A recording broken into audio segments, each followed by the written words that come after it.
ಅದೇ same full glue ಅನ್ನೋ tempered glass 4 months. ನಾವು ಎಷ್ಟೋ ಕಸ್ಟಮರ್ಗೆ ಹೇಳ್ತೀವಿ, ಕೆಲವು ಡೀಲರ್ಸ್ಗೂ ಹೇಳ್ತೀವಿ, ಅವ್ರಿಗೆ ಈಸಿಯಾಗಿರ್ಬೇಕು ಅಂತ ಇದನ್ನು ಹಾಕ್ಕೊಡ್ತಾರೆ. ಹಾಕ್ಸೋಕ್ಕಿಂತ ಮೊದಲೇ ಯೋಚನೆ ಮಾಡಿ.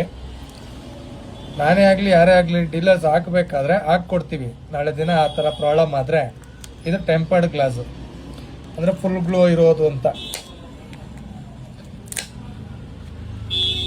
ಏನೂ ಆಗಲ್ಲ, ಈಸಿಯಾಗಿ ಬರುತ್ತೆ ಅಂತಾರಲ್ಲ ನೋಡಿ.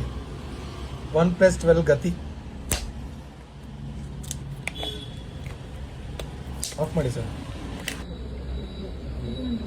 ಈ ಫೋನ್ ಬಂದ್ಬಿಟ್ಟು 1+12. ಏನೀಗ ಫುಲ್ ಗ್ಲೋ UV ಬೇಡ, ಫುಲ್ ಗ್ಲೋ ಹಾಕ್ಕೊಳ್ಳಿ, ಸೇಫ್ಟಿ ಅಂತಾರಲ್ಲ. ಫಸ್ಟ್ ಆಫ್ ಆಲ್ ನಾನು ಹೇಳ್ತೀನಿ, ಫುಲ್ ಗ್ಲೂ ಅನ್ನೋದು ಬಂದ್ಬಿಟ್ಟು ನಾವು ಫೋನ್ ಒಳಗಡೆ ಒಂದು OCI ಗ್ಲಾಸ್ ಅಂತ ಯೂಸ್ ಮಾಡ್ತೀವಿ. ಅದೇ OCI ಗ್ಲೂನೇ ಈ ಫುಲ್ ಗ್ಲೂ ಅಲ್ಲಿ ಯೂಸ್ ಮಾಡಿರೋದು. ಇದು ತುಂಬ ಏನು ಸ್ಯಾಂಪಲ್ ಆಗಿರಲ್ಲ, ಹಾಕ್ಕೊಡ್ಬೇಕಾದ್ರೆ ನೀಟಾಗಿ ಹಾಕ್ಕೊಬಿಡ್ತಾರೆ, ಪ್ರಾಬ್ಲಮ್ ಆಗಲ್ಲ ಅಂತೇಳಿ. ಇದು ತೆಗಿಬೇಕಾದ್ರೆ ಗೊತ್ತಾಗತ್ತೆ ಇದು ಎಷ್ಟು ಹಾರ್ಡ್ ಆಗಿದೆ ಅಂತ. ಈ ಫುಲ್ ಗ್ಲೂ ಅನ್ನೋ ಟೆಂಪರ್ಡ್ ಗ್ಲಾಸ್ನ ದಯವಿಟ್ಟು ಕಂಟ್ರೋಲ್ ಮಾಡಿ. UV ಆದಮೇಲೆ ಅದಾಯಿತು ಅಂದ್ಬಿಟ್ಟು ಇದನ್ನು ಬಿಟ್ಟಿದ್ದಾರೆ. ಈಗ ಇದು ಎಷ್ಟು ಹಾರ್ಡ್ ಆಗಿದೆ ಅಂದರೆ ಅದು ತೆಗಿಬೇಕಾದ್ರೆ ಗೊತ್ತಾಗತ್ತೆ. ಸಿಕ್ಕಾಪಟ್ಟೆ ಹಾರ್ಡ್ ಆಗಿದೆ ಇದು ಮಾತ್ರ.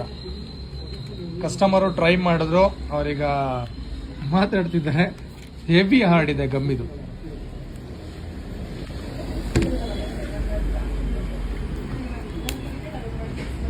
ಗ್ಲಾಸ್ ಎಲ್ಲ ಪುಡಿಯಾಗಿ ಬರುತ್ತೆ ನೋಡಿ. ಫುಲ್ ಗ್ಲೂ ಟೆಂಪರ್ಡ್ ರಿಮೂವ್ ಮಾಡಿರೋದು.